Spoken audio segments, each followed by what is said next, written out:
할렐루야, 잘 주무셨습니까? 오늘 또 주님께서 복된 하루로 이끌어 주실 줄로 믿습니다. 오늘 묵상할 말씀은 창세기 38장 1절에서 30절까지 말씀입니다. 본문이 조금 길기 때문에 빨리 한번 읽어보겠습니다. 그 후에 유다가 자기 형제들로부터 떠나 내려가서 아둘람 사람 히라와 가까이 하니라.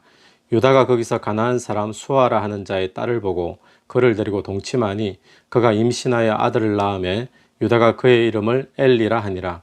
그가 다시 임신하여 아들을 낳고 그의 이름을 오난이라 하고 그가 또다시 아들을 낳고 그의 이름을 셀라라 하니라. 그가 셀라를 낳을 때에 유다는 그 집에 있었더라. 유다가 장자 엘을 위하여 아내를 데려오니 그의 이름은 다말이더라. 유다의 장자 엘이 여호와 보시기에 악함으로 여호와께서 그를 죽이신지라. 유다가 오난에게 이르되 네 형수에게로 들어가서 남편의 아우된 본분을 행하여 내 형을 위하여 씨가 있게 하라. 오난이 그 씨가 자기 것이 되지 않을 줄 알므로 형수에게 들어갔을 때에 그의 형에게 씨를 주지 아니하려고 땅에 설정하며 그 일이 여호와 보시기에 악함으로 여호와께서 그도 죽이시니 유다가 그의 며느리 다말에게 이르되 수절하고 내 아버지 집에 있어 내 아들 셀라가 장성하기를 기다리라 하니 셀라도 그 형들과 같이 죽을까 염려함이라. 다말이 가서 그의 아버지 집에 있으니라. 얼마 후에 유다의 아내 수아의 딸이 죽은지라. 유다가 위로를 받은 후에 그의 친구 아둘람 사람 히라와 함께 딥나로 올라가서 자기의 양털 깎는 자에게 이르렀더니 어떤 사람이 다말에게 말하되 내 시아버지가 자기의 양털을 깎으려고 딥나에 올라왔다 한지라. 그가 그 과부의 의복을 벗고 너울로 얼굴을 가리고 몸을 휩싸고 딥나 길 곁 에나임 문에 앉으니 이는 셀라가 장성함을 보았어도 자기를 그의 아내로 주지 않음으로 말미암음이니라. 그가 얼굴을 가리었으므로 유다가 그를 보고 창녀로 여겨 길 곁에 그에게 나아가 이르되 청하건대 나로 네게 들어가게 하라 하니 그의 며느리인 줄 알지 못하였음이라. 그가 이르되 당신이 무엇을 주고 내게 들어오려느냐. 유다가 이르되 내가 내 떼에서 염소 새끼를 주리라. 그가 이르되 당신이 그것을 줄 때까지 담보물을 주겠느냐. 유다가 이르되 무슨 담보물을 네게 주랴. 그가 이르되 당신의 도장과 그 끈과 당신의 손에 있는 지팡이로 하라. 유다가 그것들을 그에게 주고 그에게 들어갔더니 그가 유다로 말미암아 임신하였더라. 그가 일어나 떠나가서 그 너울을 벗고 과부의 의복을 도로 입으니라. 유다가 그 친구 아둘람 사람의 손에 부탁하여 염소 새끼를 보내고 그 여인의 손에서 담보물을 찾으라 하였으나 그가 그 여인을 찾지 못한지라. 그가 그곳 사람에게 물어 이르되 길 곁 에나임에 있던 창녀가 어디 있느냐. 그들이 이르되 여기는 창녀가 없느니라. 그가 유다에게로 돌아와 이르되 내가 그를 찾지 못하였고 그곳 사람도 이르기를 그곳에는 창녀가 없다 하더이다 하더라. 유다가 이르되 그로 그것을 가지게 두라. 우리가 부끄러움을 당할까 하노라. 내가 이 염소 새끼를 보냈으나 그대가 그를 찾지 못하였느니라. 석 달쯤 후에 어떤 사람이 유다에게 일러 말하되 네 며느리 다말이 행음하였고 그 행음함으로 말미암아 임신하였느니라. 유다가 이르되 그를 끌어내어 불사르라. 여인이 끌려나갈 때에 사람을 보내어 시아버지에게 이르되 이 물건 임자로 말미암아 임신하였나이다. 청하건대 보소서 이 도장과 그 끈과 지팡이가 누구의 것이니까 한지라. 유다가 그것들을 알아보고 이르되 그는 나보다 옳도다. 내가 그를 내 아들 셀라에게 주지 아니하였음이로다 하고 다시는 그를 가까이 하지 아니하였더라. 해산할 때 보니 쌍태라. 해산할 때 손이 나오는지라. 산파가 이르되 이는 먼저 나온 자라 하고 홍색 실을 가져다가 그 손에 메었더니 그 손을 도로 들이며 그의 아우가 나오는지라.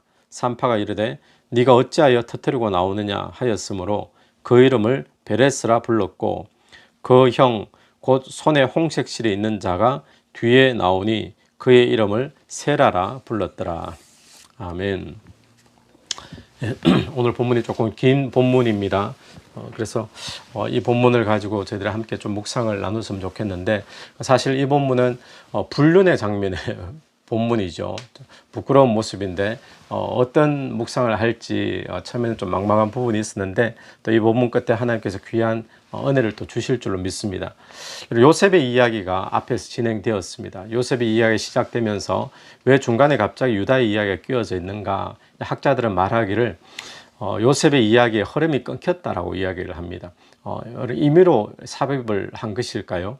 이 37장에 요셉의 이야기가 시작되면서 우리가 느끼는 것은 마치 요셉이 야곱의 뒤를 이어서 아마 중심이 될 것이다, 이제 그런 느낌을 우리가 많이 받게 되어지죠. 그래서 성경을 잘 모를 때는 이런 생각을 합니다. 예수 그리스도가 이 땅에 오실 때 아브라함, 이삭, 야곱, 그리고 요셉, 이 계보로 왔는 걸로 착각을 하기 쉽죠. 본문을 읽어도 마찬가지입니다. 그런 분위기 속에서 오늘 이 38장에 유다의 이야기가 갑자기 이제 삽입이 되어 있다는 것은 우리에게 무엇을 말해주는가 하면, 유다가 있다, 유다를 잊어서는 안 된다는 거예요. 그리고 유다가 나중에 중요한 지파의 역할을 하게 될 것이기 때문에 요셉의 이야기를 길게 끌어나가는 도중에 유다의 이야기를 짚어주면서 오늘 읽는 저와 여러분에게 유다가 앞으로 어떤 역할을 할 것인지를 한 번 더 짚어주는 그런 의미가 있습니다. 오늘 1절과 2절을 보시면, 그 후에 유다가 자기 형제들로부터 떠나 내려가서 아둘람 사람 히라와 가까이 하니라. 유다가 거기서 가나안 사람 수아라 하는 자의 딸을 보고 그를 데리고 동침하니. 자, 여기서 유다가 자기 형제들을 떠나서 내려갔다라고 말을 하는 것은 볼일 보러 잠깐 내려갔다라는 뜻이 아닙니다. 이 형제들과의 관계를 끊고 또 신앙적으로 모든 것을 다 포기하고 아둘람 사람 히라에게로 연합하려고 갔다라는 거예요. 거처를 갔다라는 것입니다. 그래서 유다는 거기서 가나안 여인과 또 결혼을 하게 되어지죠. 그러니까 완전히 정착해서 살았다라는 이야기입니다. 그러면 유다는 왜 자기의 어떤 가족 공동체, 신앙 공동체를 떠나서 이렇게 가나안으로 그냥 가버렸을까? 성경에서는 그 이유에 대해서는 분명히 밝히고 있지 않지만, 그러나 분명한 것은 하나님에 대한 신앙을 일단 떠나서 갔다라는 것은 너무나 분명한 사실입니다. 이 본문을 보면서 거기서 유다의 3명의 아들을 낳는데 또 2아들이 죽어버리죠. 이런 본문을 보면서 저는 생각나는 것이 룻기스가 떠오르게 됩니다. 우리가 얼마 전에 주일 예배에 룻기 시리즈로 많은 은혜를 받았는데, 그 룻기서 속에 보면 이 베들레헴의 엘리멜렉이라는 사람이 등장하죠. 흉년을 맞이했습니다. 그래서 모압으로 가족이 전체가 이주를 하게 되어지고, 그 모압 땅에서 엘리멜렉의 2아들은 또 모압 여인과 결혼을 합니다. 그러니까 완전한 정착, 이제 뿌리를 내리고 살게 되는데, 그러고는 얼마 되지 않아서 이 아들들이 자식을 낳지 않은 상태에서 엘리멜렉도 죽어버리고 또 2아들도 다 죽어버립니다. 남자 셋이 다 죽게 되어지죠. 그리고는 나중에 결국 엘리멜렉의 아내인 나오미가 며느리 룻과 함께 고향 땅으로 돌아오게 되고, 하나님이 룻을 축복하셔서 이 다윗 왕의 할머니가 되게 하는 그런 은혜를 우리가 보았습니다. 이 엘리멜렉과 비슷한 과정을 지금 유다가 겪고 있는 거죠. 유다가 형제들을 떠났어요.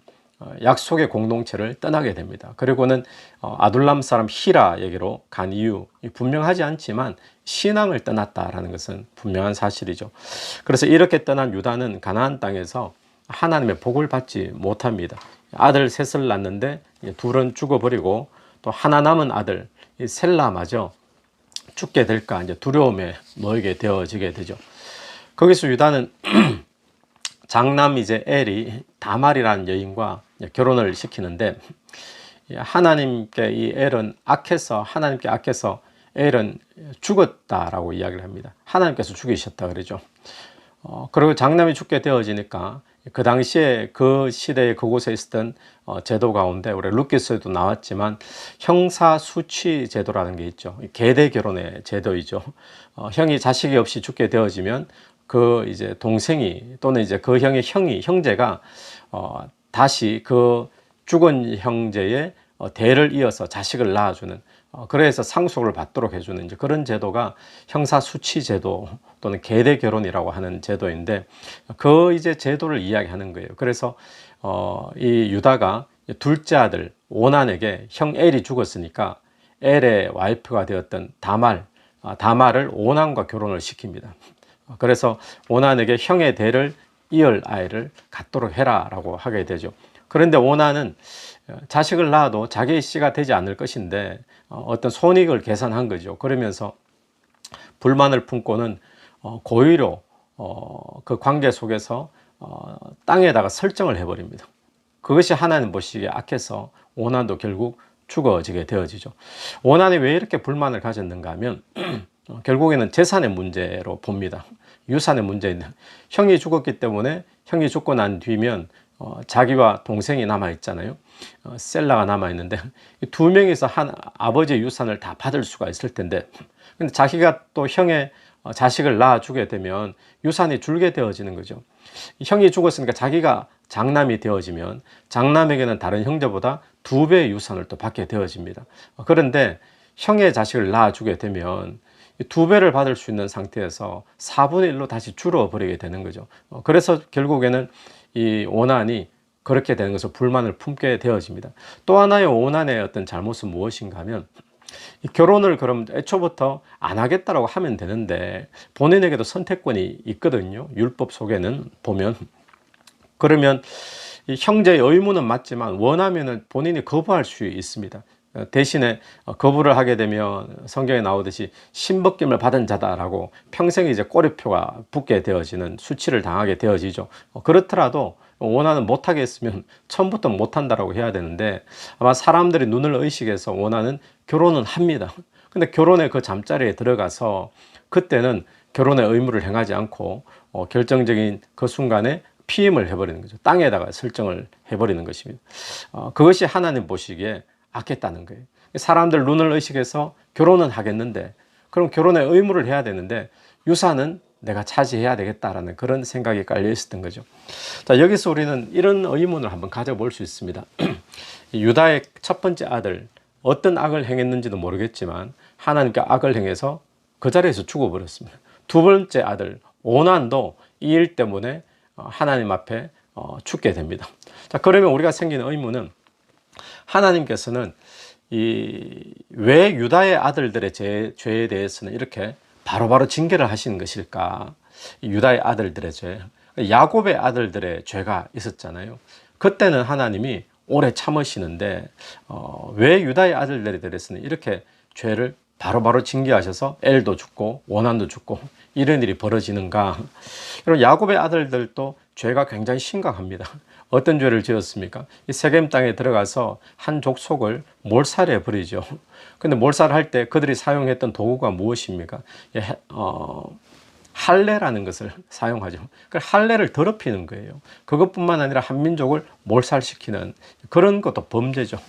또 로벤 같은 경우 야곱의 장남 로벤은 아버지의 그 서모였던 빌하와 또 간통을 하게 되어집니다.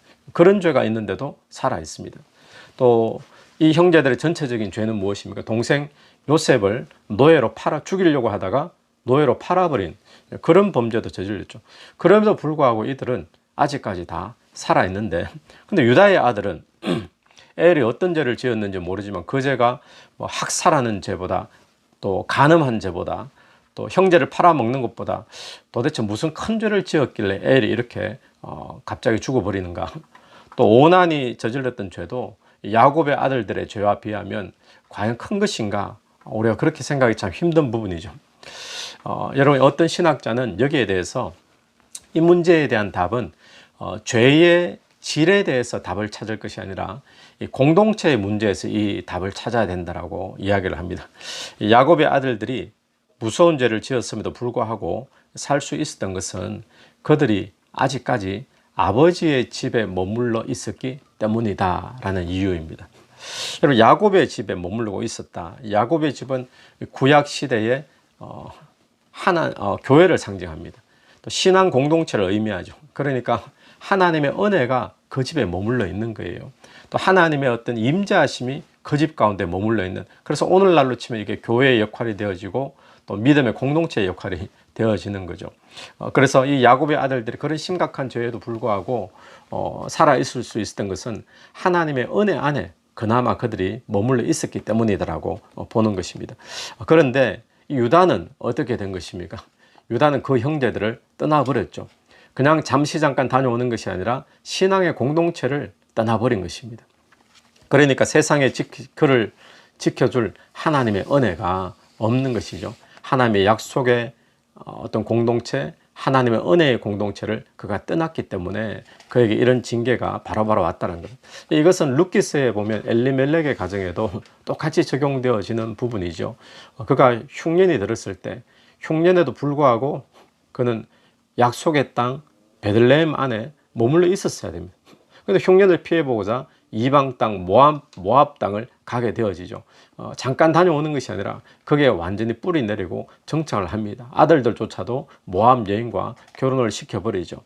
그렇게 되어지니까 그가 만약에 베들레헴에 계속 머물렀더라면 흉년이 들었음에도 불구하고 하나님의 은혜가 그들을 지켜주었을 텐데 그들이 그 공동체의 약속의 땅 하나님의 약속하신 그 장소 떠나버리고 나니까 하나님의 은혜가 더 이상 그들을 지킬 수가 없었던 것입니다. 그래서 남자 셋 다 죽어버리고 결국에는 나오미가 하나님의 약속이 있는 곳으로 다시 돌아가자, 하나님의 은혜가 있는 곳으로 다시 돌아가자 해서 가는 것이 룻기서의 내용이죠. 여러분 그렇습니다. 오늘 우리가 생각할 때 믿음의 공동체 또 말씀과 기도 안에 그 은혜 안에 머무는 것이 어떻게 보면 별것 아닌 것 같고 중요하지 않은 것처럼 보일 때가 있지만 굉장히 중요한 것입니다. 왜냐하면 그 믿음의 공동체 안에 하나님의 은혜가 머물기 때문에 그렇습니다. 또 교회 안에 여러분이 속해 있는 어떤 그룹 안에 머무는 하나님의 은혜가 분명히 있습니다. 그래서 여러분 교회를 떠나면 안 됩니다. 어딜 가든지 교회 속에 공동체 안에 속해 있어야 됩니다. 그래서 그 교회 안에 흐르는 그 은혜를 우리가 같이 머금고 같이 그 은혜를 누려야 되는 거죠. 그래서 이런 말이 있잖아요. 졸아도 교회에 와서 졸아야 된다, 이런 말이 있습니다.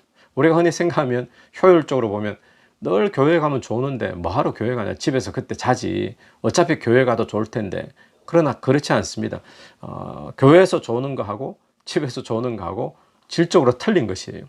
제가 말씀드리는 것은 어느 장소가 중요하냐 그것이 아니라 내가 하나님의 은혜의 날개 안에 머물고자 하는 그런 신앙의 고백이 중요하다는 겁니다.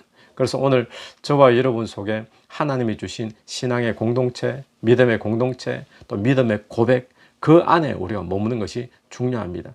우리가 흉년이 든다고 해서 또 유다처럼 어떤 이유였는지 모르겠지만 그 공동체를 떠나버리면 하나님의 은혜와 또 하나님의 어떤 약속을 떠나버리는 것이 되어지죠. 그래서 늘 하나님의 은혜 안에 머물기를 소원하면서 예배 속에, 기도 속에, 말씀 속에, 또 공동체 속에 머물 수 있는 저와 여러분 되기를 간절히 바랍니다. 유다가 이제 다말에게 말을 하기를, 이 셋째 셀라는 아직까지 장성하지 않은 겁니다. 그래서 셀라가 장성할 때까지, 결혼할 어떤 나이가 될 때까지 친정에 가서 다말에게 기다려라, 과부로서 이제 수절하고 기다리면 장성하면 결혼시켜 주겠다라고 이야기를 하죠. 그런데 셀라가 장성했는데도 불구하고 장성을 하니까 다른 여자와 결혼을 시켜버리는 겁니다. 왜냐하면 유다 생각에는 이 셀라를 다말에게 주었다가 장자도 죽었죠, 엘도 죽었죠, 오난도 죽었죠, 이 셀라까지 죽는 것 아닌가, 이제 그런 두려움이 있었던 것입니다. 이 유다는 오난만큼 사실은 나쁜 거예요. 무책임한 거죠. 이렇게 과부가 된 며느리가 있으면 자기 집에 두고 보살펴 주어야 되는데 자기 아들들이 저질렀던 죄는 생각지도 아니하고 마치 다말이 남편 잡아먹는 그런 여자처럼 그렇게 유다는 생각했던 것입니다. 이 다말이 참 원통했겠죠. 그래서 이 다말은 이 셀라를 통해서 남편의 대를 이을 수 없다라고 이제 판단이 되어지니까 극단적인 방법을 택합니다. 그것은 창녀를 드러내는 옷으로, 과부의 옷을 벗고 창녀를 드러내는 옷으로 갈아입고는 이제 유다와 동침을 시도하는 것이었습니다. 유다가 아내가 이제 죽게 되는데 그 사이에 아내가 죽은 뒤에 어느 날 양털을 깎는 시기가 되어서 양털을 깎기 위해 또 친구와 함께 딥나라는 곳에 가게 되었습니다. 그 소식을 다말이 듣게 됩니다. 그래서 다말이 과부의 옷을 벗고 또 창녀의 옷을 입고 얼굴을 너울로 가리고는 길에서 기다렸다가 유다를 유혹을 하게 되는데 유다가 걸려들게 되죠. 당시에는 이 창녀라는 부분에 있어서 당시에는 우상 숭배를 섬기던 대부분의 사람들이 다시 우상을 섬기죠. 신을 섬기죠. 고대 사회에 그들이 섬겼던 우상의 신들을 보면 남자들이 돈을 지불하고 신전에 있는 창녀들, 우상의 창녀들과 관계를 맺는 것은 공식적인 거고 흔한 일이었습니다. 그들이 이 신전 창녀가 자신이 숭배하는 신을 대신한다라고 이제 생각을 하고 그들과 동침을 하게 되는데, 이들과 동침을 하면 수확이 많아진다라고 생각을 한 거죠. 그래서 파종할 때, 씨를 뿌릴 때, 또는 이 유다처럼 양털을 깎게 되어질 때, 그럴 때가 되면 그 창녀들과 함께 성관계를 가지는 것이 굉장히 유행하는 그 당시 일반적인 것이었습니다. 풍요로운 다산을 기원하는 그런 의미로 우상 숭배를 이렇게 섬겼던 것이죠. 유다도 지금 양털을 깎으러 가는 그런 길이었죠. 그렇기 때문에 어쩌면 유다 속에도 지금 신앙을 떠나서 이방 땅에서 또 이방 사람과 결혼하고 또 자식들도 이방 사람과 결혼시키고 완전히 이방의 문화 속에 동화되어 있었기 때문에 유다도 어쩌면 그런 마음을 가지고 이 창녀와의 어떤 관계를 가졌는 걸로 그렇게 추측이 되어지죠. 그렇지만 유다가 처음부터 이 창녀와 어떤 관계를 가져야 되겠다, 신전 창녀를 찾아야 되겠다라고 그렇게 낯선 것은 아니었습니다. 우연히 길 가다가 만나게 된 거죠. 왜냐하면 유다가 창녀에게 줄 어떤 물질을 가져가고 한 게 아니었거든요. 근데 이제 아무것도 없었는데 참 너무나 고맙게도 외상해 주겠다는 거예요.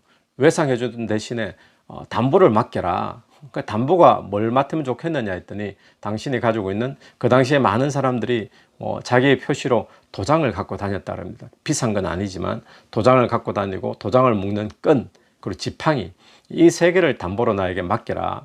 그 지팡이에도 보면 주인의 표시가 늘 있다라는 거예요. 그러니까 주인이 표시가 되어 있는 것을 이 다말이 담보로 받고는, 그리고 관계를 갖는데, 이 다말이 자기 며느리인 줄 모르는 거예요. 얼굴을 가리고 있었기 때문에. 그 후에 이제 유다가 친구를 시켜서 그 값을, 담보를 되찾아오려고 이 염소 새끼를 보내고 찾아오라고 시켰는데, 이 친구가 와서 담보물을 찾으려고 창녀를 찾으니까 창녀를 못 찾는 거예요. 사람들에게 물어봐도 이 동네에는 그런 창녀가 원래 없다라고 이야기를 하는 거죠. 그리고 할 수 없이 돌아오게 되었습니다. 그리고 한 석 달쯤 시간이 지난 뒤에 들리는 소식이 유다에게 당신의 며느리 다말이 임신을 했다라는 겁니다. 며느리인데 또 과부로 수절 중인데 임신했다는 것은 어떤 의미입니까? 간음을 했다라는 의미죠. 그래서 유다가 다말을 불러다가 끌어내서 불태워 죽여라 라고 이야기를 할 때, 그때 다말이 자기를 임신시킨 자는 바로 이 물건의 주인입니다 하고 물건을 내놓습니다. 그때 그 물건이 그 도장과 끈과 이 지팡이를 내놓게 되어지는 것입니다. 유다가 그 물건을 알아보죠. 알아보고는 자기의 물건이니까 다말을 풀어주라 이야기하면서 그때 하는 말이 그가 나보다 옳도다. 그가 나보다 옳도다. 어떤 의미일까요? 내가 죄인이다. 그가 죄인이 아니라 내가 더 나쁜 놈이다 라는 거죠. 또 다른 한편으로는 그가 옳도다. 나보다 옳도다. 하나님 앞에서 그가 더 인정받을 만한 자다라는 그런 의미이죠. 그런 다말이 그래서 이제 해산을 하게 되는데 쌍둥이를 낳게 됩니다. 쌍둥이를 낳는데 그 쌍둥이의 이름이 베레스, 그리고 또 이름은 세라라는 이름이죠. 예수 그리스도는 이 베레스를 통해서 다윗의 족보가 이어지고 예수 그리스도가 나오게 되는 것입니다. 여러분, 다말이, 그렇다면 우리가 이제 생각해 볼 포인트는, 다말이 왜 이런 일을 저질렀을까요? 그냥 복수심에 그랬을까요? 그렇게 이제 설교하는 분들도 있던데 저는 그렇지 않다고 생각해요. 이 복수심이 아니라 이것은 다말의 열심이다. 어떤 다말의 열심. 오늘 본문의 핵심은 이 다말이라는 며느리의, 이방 며느리의 하나님의 축복을 향한, 또 하나님의 백성 되기를 원하는 그 기업을 받고자 하는 열심이 핵심이다라고 저는 그렇게 오늘 본문을 봅니다. 이 다말은 이방 여인이죠. 또 시아버지를 유혹해서 동침해서 아이를 낳은 한편으로는 부끄러운 여인입니다. 그런데도 불구하고 이스라엘 백성들은 후대에 이 다말을 복 있는 여인으로 칭송을 하는 거예요. 그 이스라엘의 예수 그리스도의 족보 속에 나오는 여인이 5명이 등장하는데 첫 번째가 다말입니다. 그리고는 여리고성의 기생 라합, 그리고는 룻, 그리고 누구일까요? 보아스, 그리고 마리아, 이렇게 등장하죠. 이 다말이 첫 번째 여인인데, 다말도 다른 몇 명의 여인들처럼 이방 여인이거든요. 그런데 다말이 이스라엘 족보 속에서 참 부끄러운, 도덕적으로 윤리적으로 부끄러운 모습이잖아요. 그럼에도 불구하고 이스라엘 백성들은 복 있는 여인으로 당당하게 그 이름을 먼저 올려놓고 칭송을 하고 있다라는 거예요. 왜냐하면 하나님의 백성으로 하나님의 백성 되기를 소원하고 또 하나님의 축복받기를, 그 기업을 이어받기를 소원하는 그 열심이 하나님 앞에 인정받았기 때문인 것이죠.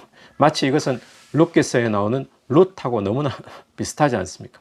그러니까 룻 같은 경우에는 신앙 고백을 뚜렷하게 한 본문이 있죠. 어머니의 백성이 나의 백성이 되고 어머니의 하나님이 나의 하나님이 됩니다. 그런 신앙 고백 붙잡고 약속의 땅까지 나오게 되는데, 이 다말에게는 그런 표현의 본문이 보이지 않습니다. 그럼에도 불구하고 이 다말을 우리가 인정하는 것은 그런 본문은 없지만, 그런 고백은 없지만 분명히 있었을 거라는 거예요. 왜냐하면 후대의 이스라엘 백성들이 다말을 칭송하고 복 있는 여인으로 인정하고 있기 때문에 그렇습니다. 그래서 시아버지를 상대로 속임수를 쓰고 동침한 것은 결코 윤리적일 수는 없는 이야기지만, 그러나 성경은 이 남편의 대를 이어서 이 기업을 잇고자 한 것, 하나님의 어떤 약속의 기업을 이어가고자 했던 것, 또 하나님의 어떤 축복을 받고자 했던 것, 그것을 성경은 인정하고 있기 때문에 이 부끄러운 윤리적인 모습이지만 쓰이고 있는 것입니다. 성경을 보면 참 부끄러운, 윤리적으로 사회적으로 부끄러운 모습들은 너무나 많이 등장합니다. 특별히 창세기 가운데 그렇죠. 야곱의 모습을 보면 야곱이 사기꾼이죠.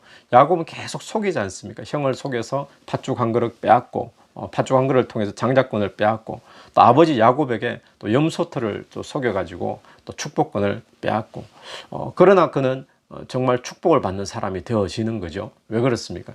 속였는 것은 나쁜 것이지만 그만큼 하나님의 복을 향한 열심이 또 인정되어졌던 것입니다. 또 한 가지, 오늘 본문은 우리에게 보여주는 것이 마치 무슨 아침 드라마, 또 막장 드라마를 보는 것 같은 그런 느낌을 많이 받죠. 그래서 출생의 비밀을 보여주는데, 이스라엘 지파 중에 가장 중요한 지파인 유다 지파의 출생의 비밀을 지금 보여주고 있는 거죠. 이 유다 지파는 여기서 다윗 왕이 나오게 되어지죠. 또 다른 지파들 다 망했는데도 끝까지 또 하나님의 향한 그런 지파로 남아있는 지파가 유다 지파입니다. 또 유다 지파를 통해서 그리스도가 또 탄생하게 되어지죠.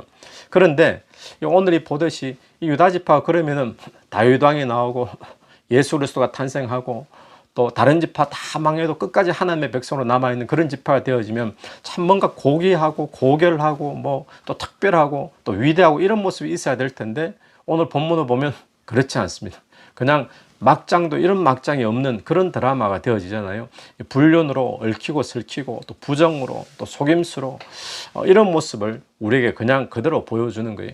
만약에 유다 지파의 후손들이 봤을 때 우리 선조 이 유다의 출발이 이런 가정으로 우리 지파가 출발되었다는 참 부끄러운 모습이고 참 지워버리고 싶은 그런 역사의 모습일 텐데, 성경은 이것을 그냥 그대로 보여주고 있습니다. 왜 이럴까요? 저는 이 본문에 이렇게 된 이유가 어떤 인간의 참 부끄러운 모습, 인간의 죄악된 모습, 불온전한 어떤 모순 가운데서도 하나님이 역사하시고 구원의 역사를 이루어 가신다는 것을 보여주고 있는 것이죠.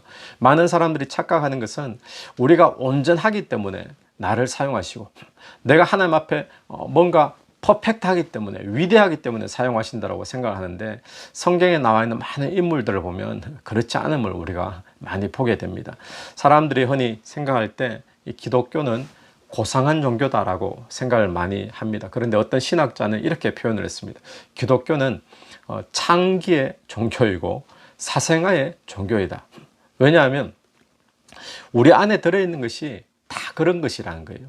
예수 믿는, 또 예수 믿어야 될 우리 속에 들어있는 것이 엄난한 것, 더러운 것, 또 불륜, 속이는 것, 사기치는 것, 이런 모습이 우리 안에 다 들어있는 그런 사람 속에 하나님이 역사하셔서 하나님의 구원의 역사를 이루어가는 스토리이기 때문에, 그래서 기독교는 창기, 또 사생아, 그런 종류의 사람들, 그런 불온전한 사람들, 사회에 지탄받을 수밖에 없는 그런 죄인의 사람들을 통해서 하나님이 이루어 가시는 구원의 역사다. 그래서 창기의 종교, 사생아의 종교다라고 이야기를 하죠. 이게 참 중요한 모습입니다. 그러므로 오늘 우리에게도 부끄러운 모습들이 많습니다. 온전하지 않죠. 어쩌면 이 유다 가정 속에 일어났던 모습들, 또 여러 가지 참 드러내기 어려운 그런 부끄러운 모습들 우리에게 많이 있지만, 우리가 기억해야 될 것은 그런 모습 그대로 주님 앞에 나가는 것이 중요합니다. 그런 모습일지라도 주의 은혜를